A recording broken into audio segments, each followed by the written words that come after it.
Assalamualaikum warahmatullahi wabarakatuh. Hai anak-anak, selamat pagi. Ketemu lagi dengan Pak Sidik dalam pembelajaran dari rumah.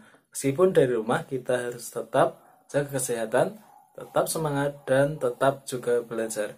Mari kita awali pembelajaran pada pagi hari ini dengan berdoa terlebih dahulu. Bersama-sama berdoa mulai. A'udzubillahi minasyaitonirrajim. Bismillahirrahmanirrahim. Raditu billahi rabbah wa bil islami dina wa bi muhammadin nabiyya wa rasulah. Rabbi zidni ilma warzuqni fahma. Amin. Anak-anak, hari ini kita masuk ke subtema 3, yaitu pembelajaran 3 dan 4. Nah, hari ini kita akan mempelajari wawancara. Bagaimana wawancara yang baik itu. Kemudian kita juga akan mempelajari lagi kemarin berhitung menggunakan garis bilangan. Dan kita nanti akan melihat sebuah permainan yang namanya tapak gunung. Nah, mari kita langsung ke materi pertama kita, yaitu tentang wawancara. Tapi sebelumnya mari kita simak dulu sebuah cerita, yaitu tentang hutan bakau si sabuk hijau pelindung pantai. Mari kita simak bersama-sama. Hutan bakau si sabuk hijau pelindung pantai. Nah, kita akan belajar nih tentang hutan bakau yang disebut dengan si sabuk hijau pelindung pantai.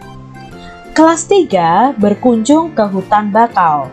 Mereka akan mempelajari perawatan dan pelestarian hutan bakau. Orang-orang sering menyebut hutan bakau sebagai sabuk hijau. Artinya kawasan hijau yang tumbuh di garis pantai. Hutan bakau ini melindungi garis pantai dari pengikisan. Hutan bakau juga meredam gelombang besar, termasuk gelombang tsunami.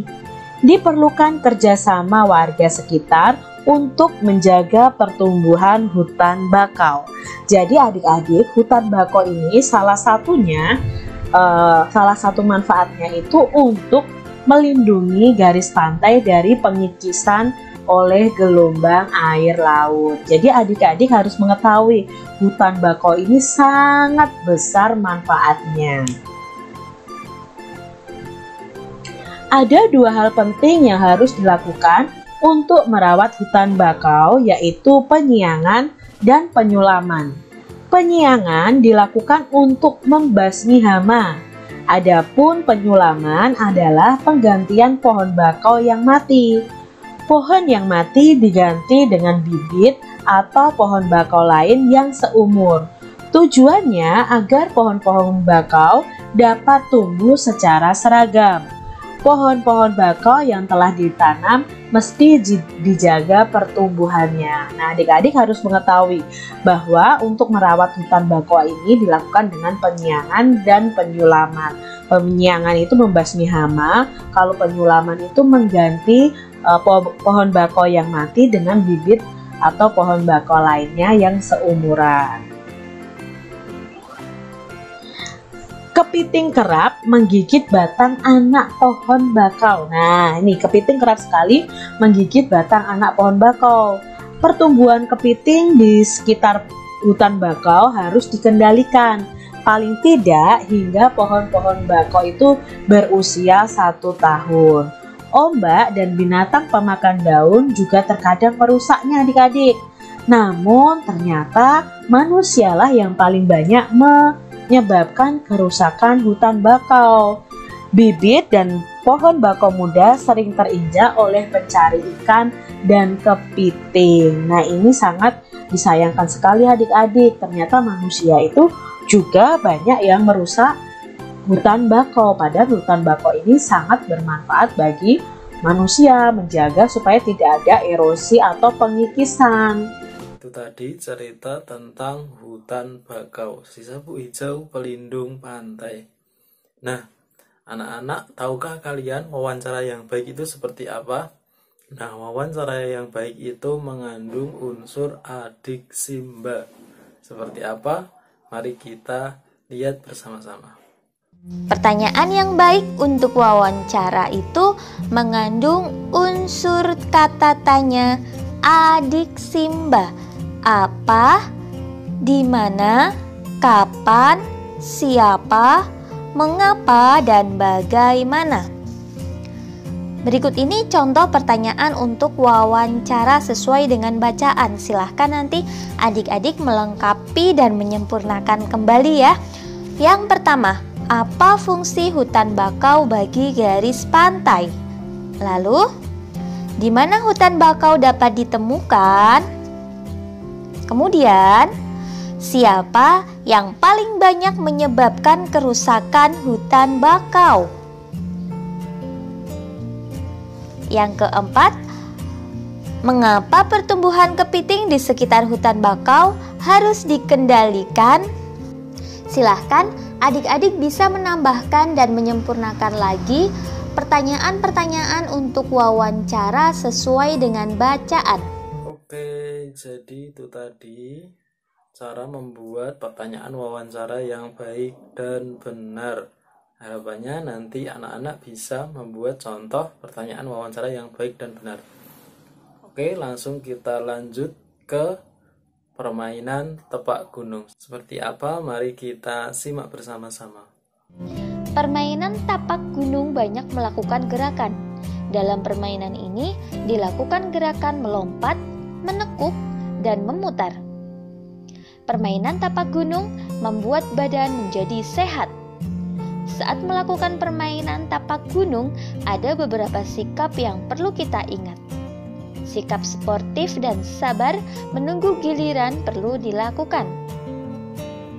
Saat memenangkan permainan, maka kita bersyukur dan tetap rendah hati. Sebaliknya, saat kalah kita berbesar hati mengakui kehebatan lawan. Jika semua hal itu dilakukan, maka bermain tapak gunung akan bertambah seru. Nah, itu tadi tentang permainan tapak gunung. Seru ya?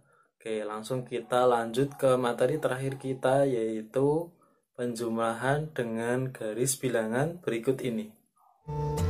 Siti senang mengumpulkan daun. Saat kunjungan ke hutan bakau, ia mengumpulkan daun-daun bakau. Ia mengamati bahwa panjang tiap daun tidak sama. Siti mencoba mengukur 2 buah daun dengan menggunakan garis bilangan. Daun pertama yang dia ukur menunjukkan angka 0 sampai dengan 4 di garis bilangan.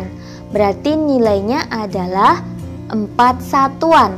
Kemudian daun kedua dia taruh di depannya, yaitu dari 4 sampai dengan 9 di garis bilangan. Sehingga nilai daun kedua adalah 5 satuan. Sehingga panjang kedua daun dapat dinyatakan dalam bentuk penjumlahan, yaitu 4 ditambah 5 sama dengan 9. Selesaikan penjumlahan di bawah ini menggunakan garis bilangan. Nah, ada 4 ditambah 7. Pertama kita membuat dulu garis bilangan. Lalu dari angka 0 ini kita hitung ya adik-adik 4 langkah maju. 1, 2, 3, 4. Berarti di sini letak yang pertama A-nya, angka 4-nya. Lalu ditambah 7. Nah, dari angka 4 ini kita maju 7 langkah ke depan lagi.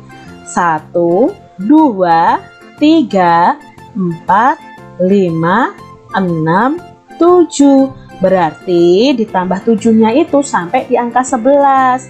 Ini letak B-nya. Nah, hasilnya 4 ditambah 7 itu kita garis dari 0 sampai 11. Jadi 4 ditambah 7 itu hasilnya adalah 11. Contoh soal berikutnya adalah 3 ditambah 9. Sama, kita buat dulu garis bilangan. Lalu kita hitung dari 0 menuju angka 3 ya. 0 dari 0 ini ke 3 ya. Ini ada 3. Ditambah 9, berarti dari 3 ini kita maju sebanyak 9 langkah. 1, 2, 3, 4, 5, 6, 7, 8, 9. ternyata letaknya di angka 12 ini. Hasilnya itu dari 0 sampai 12. Maka 3 ditambah 9 adalah 12. Dayu ingin membuat gambar hiasan dengan menggunakan bentuk-bentuk tumbuhan. Kita bantu Dayu yuk membuat hiasan dekoratif. Nah, apa itu hiasan dekoratif?